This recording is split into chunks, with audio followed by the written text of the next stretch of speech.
It's always great to know that you are there watching these videos, and I cannot tell you how grateful I am. But most of all, that you are learning and lives are changing. I have so many questions that I receive, so many comments, and believe me, I learn even much more than you do. Today we are going to be answering a question, but before we do that, did I say good morning, good afternoon, and good evening from wherever you're watching? My name is Loy, and you're welcome to Loy's coaching class. Today's lesson is very simple, one of those that you hear, have heard, and will continue hearing. And it's a question. Words. Who do they bless or curse first?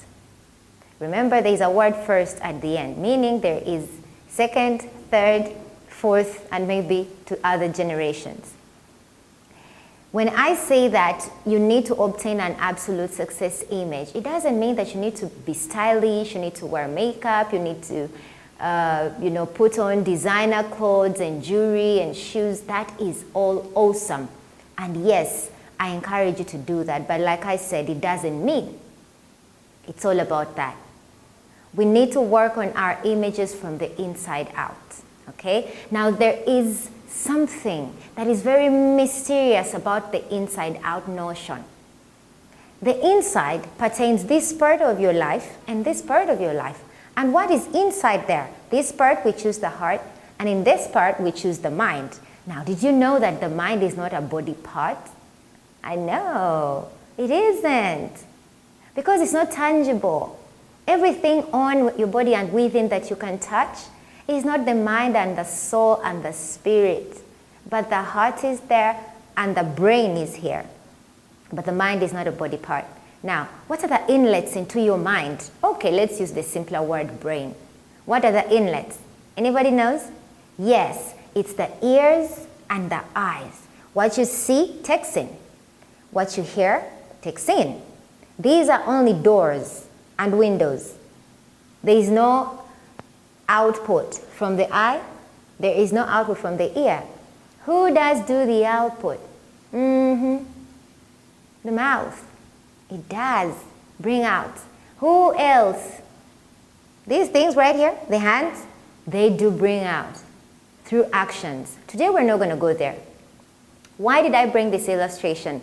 In order for us to understand who first is blessed or cursed by words, we need to understand where are they birthed or conceived, who thinks about them, who even spends time to orchestrate the whole presentation ordeal.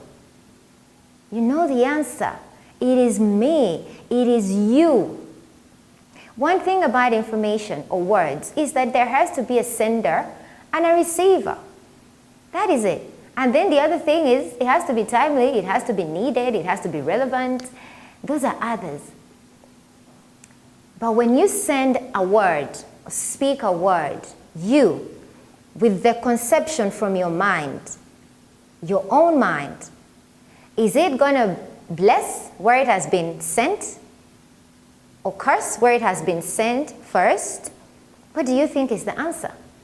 That will be second. You're the first to be blessed or cursed by the words that you say.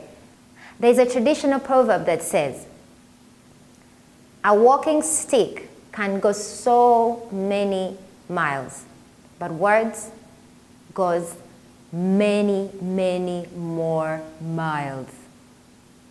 I tell you, when we think things, we conceive ideas and thoughts in our workplaces, in our families, in our relationships, in our communities. They are a bit harmless when they're still in your mind, it is your internal scene between you and your creator, kind of. But sometimes the eyes communicate these things, like you meet that person you look like. And they will be thinking, something is not going on well in that mind. But better off then, because nobody's going to go out saying, when she looked at me like that or he looked at me like that, it meant this. You didn't say nothing. But eyes also communicated, isn't it? But you're safer. The damage is not too much. Like when the mouth goes ahead and says that word, or those words, makes those statements. When the words travel so many miles away from you, whose name is attached to them? Is it the receiver or the senders? It's the senders. Who will be known for those statements? Is it the receiver or the sender? Let's say on earth the community is to judge. The community is to maybe say, oh, well spoken, or wow, we didn't think you would ever speak like that. Whose name will be attached after those statements? Is it my name, the sender, or to the person I have sent to? What is the point today? Whatever you conceive in your mind, that intangible substance that there is within you, that helps your brain to put structure onto your ideas and everything you think about, then send it down to your heart. That has to make a decision what to bring out, either through action or word, spoken word.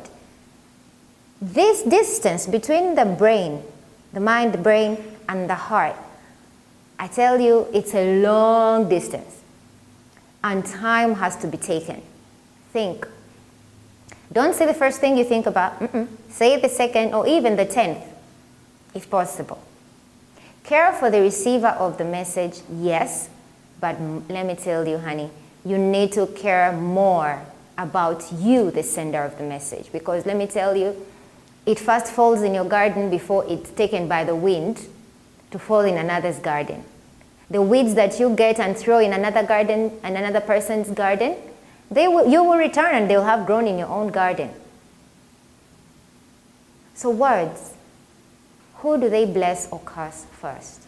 It is me, it is you, the sender.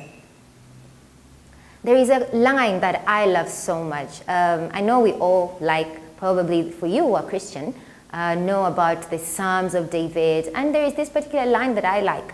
And he was just telling God that, may the words of my mouth and meditations of my heart be acceptable to you. Now think about it. Why did man, David, say, may they be acceptable to my friend, my wife, my children, the people that I rule in this kingdom? Why did he say God? Because think about it. Remember I told you, while you're thinking stuff, they're good or bad, it's between you and your Creator. So that discussion and conversation goes on within you first, before we even receive it on the outward. If those thoughts are pleasing and those meditations are pleasing between you and your Creator, that means they're bringing blessings to you. There is no way any receiver anywhere in this world and after you even leave will never be blessed by those words, will never be blessed by those thoughts, will never be blessed by those ideas or meditations once spoken. Work hard at renewing your mind daily. I do the same every time. We all battle with what we think about. We all battle with how we feel. But I tell you, wearing designer clothes and looking neat and pretty is not enough if you do not give life through the words you speak. If you're not giving blessings through the words you speak. You have the power to change the situation at your job. You have the power to bring that money into your company. You have that power to change your own life situations. You do. God just spoke. He didn't pray, he didn't fast, he didn't intercede, he didn't ask for anybody's help.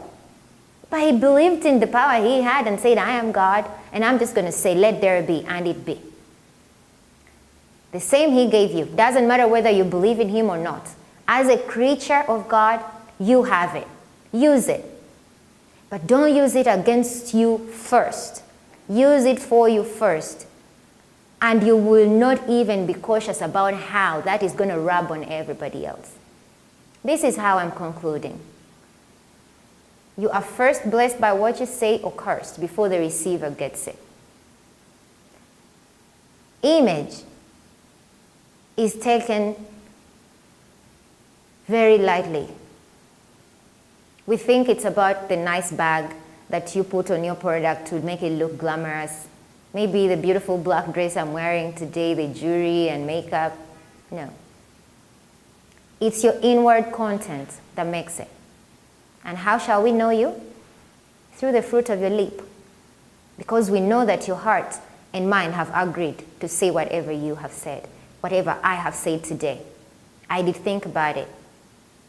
And it blessed me. It has been blessing me for the time I started learning these things and understanding the power in my speech.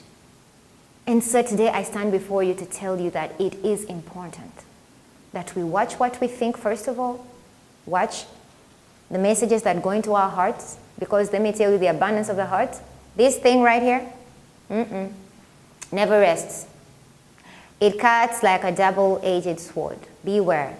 The tongue never rests, even when you're sleeping. Since the brain is working, your heart is feeling stuff. By the time you wake up, it has something to say. So, words first bless or curse the sender. Watch out for next week's video. I know that you are subscribing and I'm grateful. Share with any man and woman, young or old. In these videos, there is no bad language, so we can even start to share with our children. I know there are certain things I say that you might never have a chance to tell your boys or girls. Just share the video with them if they're of age to be on the internet, or even just let them watch it on your phone or computer or iPad. Let's keep the message going, and I will be back next week. My name is Loy, and this is Loy's coaching class. Oh, by the way, some of you are wondering how else to get me. Go to Facebook and type in Loy's coaching class in the search, and you will definitely find me there. Or you can come to my personal page, Loy Kwagala. I'll definitely be very grateful. Inbox those questions, comment those questions, and from next month, I will start to answer all your questions. There are people that need mentoring and coaching. Yes, I know of the requests, and there is a plan. Very soon, I will be unveiling that. But for now, God bless you. Stay safe. Until next time, ciao.